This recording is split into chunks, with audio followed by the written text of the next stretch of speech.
interests. Joining us now is House Minority Whip Steny Hoyer. Good to have you on the show, sir. Good morning, Chris. Good to be with you. So a familiar criticism, a sitting president saying that the out party is doing nothing but obstructing. We heard it during President Obama's tenure. We're hearing it again now. Is it fair criticism? I think not. Essentially, what he's frustrated about is the inability of his party to pass a repeal of the Affordable Care and or a replacement to the Affordable Care Act. And he should not be surprised. This is not obstruction. We are defending the Affordable Care Act, which we're very proud of and we think has made a difference in the lives of millions of people, giving them access to affordable health care. Are there problems in the ACA? There are. Do we need to fix them? We do, and we're ready and willing to do so. But to this point, the Republicans have been simply on a partisan effort without including not only Democrats, but the public. Been no hearings, no amendments have been allowed to be offered. Now they're trying to move forward. We'll see what happens. But we ought to be working in a bipartisan way. It's not obstruction.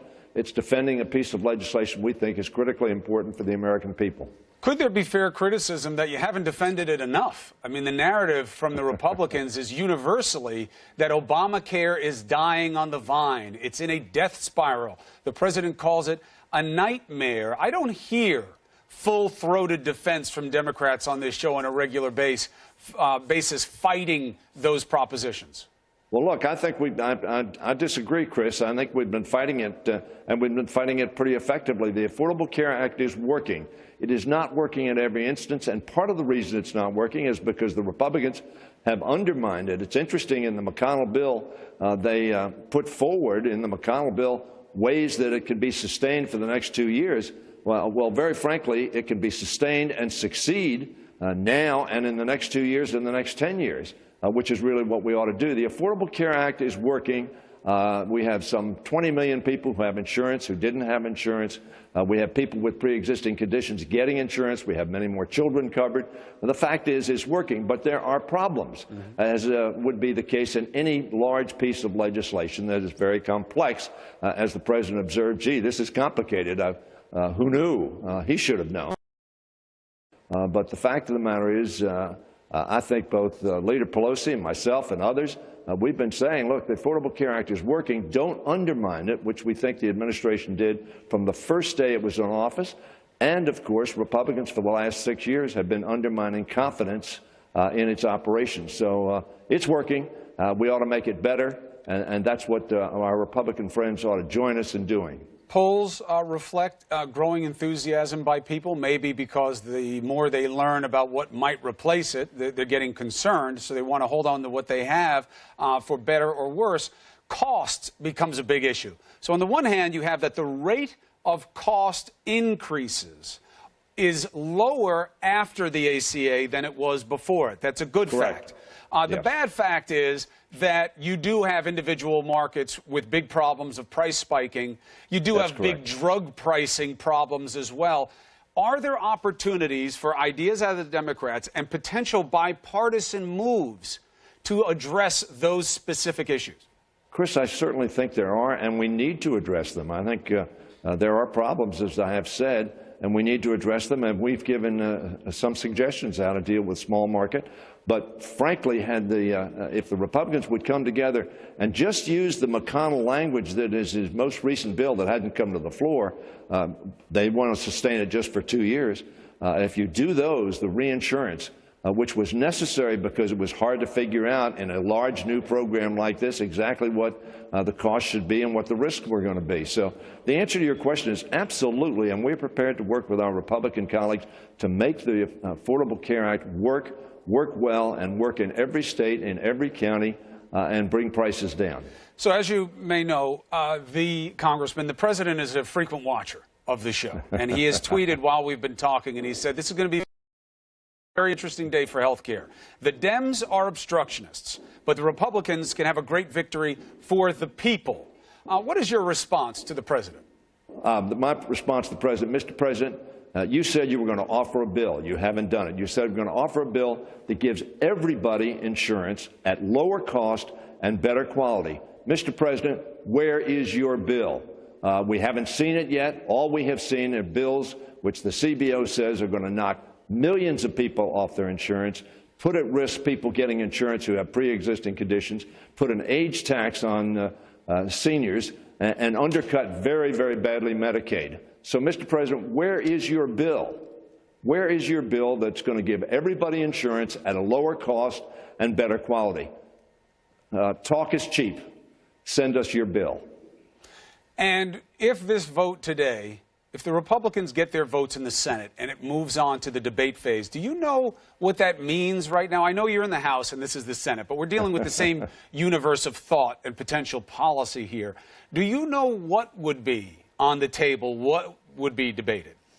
Well, I think what's going to be debated are ways and means on our side to improve the Affordable Care Act and to oppose those provisions in the McConnell bill that will undermine the insurance for people that I've just discussed. So how do you overwhelm the numbers, right? Because, look, repeal and replace was a very useful slogan for a very long time, and there was never any need to put any meat on the bones. There was never any replace. Now, there was never any replace. Right. Now they need to put meat on the bones, and they are struggling even within their own ranks on that side. On your side, how do you overcome the resistance that the ACA has to die? It has to be changed, otherwise they won't deliver on the promise. You don't have the numbers. How do you deal with that reality and still make fixes to something you want to get rid of? Chris, I think we have the people.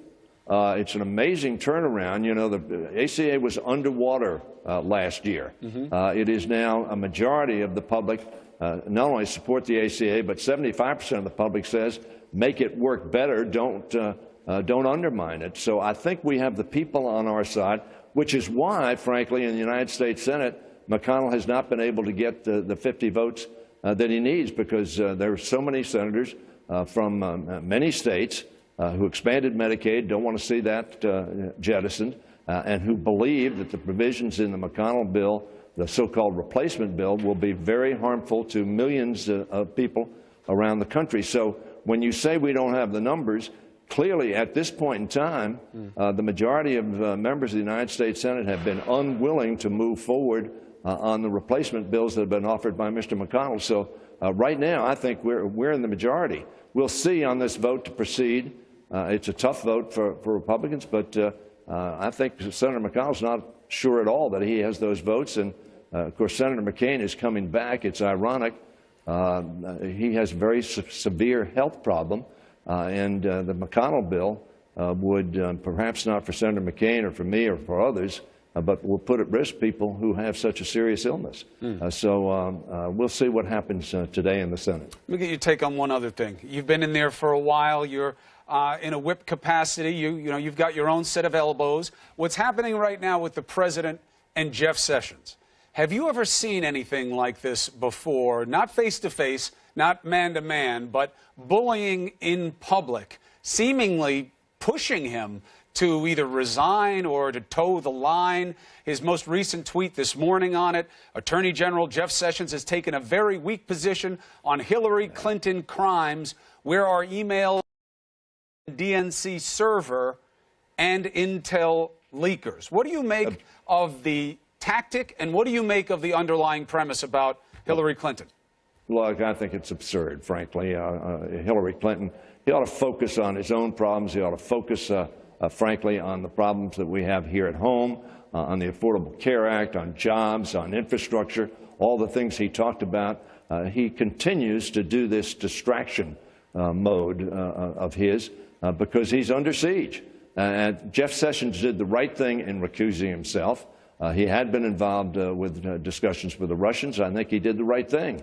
It was the ethical thing to do. But, of course, President Trump only cares about people who do the things that he wants done, loyal to him, irrespective of what they ought to do or what the facts are. And I think the American people are what they ought to do or what the facts are. And I think the American people are seeing that, and they're not happy, which is why his numbers are so low, the lowest of any president in my lifetime. What about defending the proposition that Hillary Clinton got a pass, and that if you want to know what happened with Russia, you need those DNC servers, and the DNC wouldn't turn them over? What do you know about the reluctance of the DNC and whether or not that was the right move? Look, there's no allegation the Russians were working with the DNC. Not yet. There's no smoke there, frankly. And this business about the use of the private server, Pence used a private server when he was a governor of Indiana. I just think, frankly, all of that is distractions. And frankly, he congratulated Comey for the actions that he took, which I think clearly, if anybody was hurt and hurt badly, it was Hillary Clinton through those actions. But the fact of the matter is, again, the president continues to want to distract people with irrelevancies. The election is over. He won. He got the electoral votes. So he's the President of the United States. He has a responsibility to the American people to focus on what they're concerned about. Jobs, no jobs bill. Infrastructure, no infrastructure bill. A replacement for the Affordable Care Act.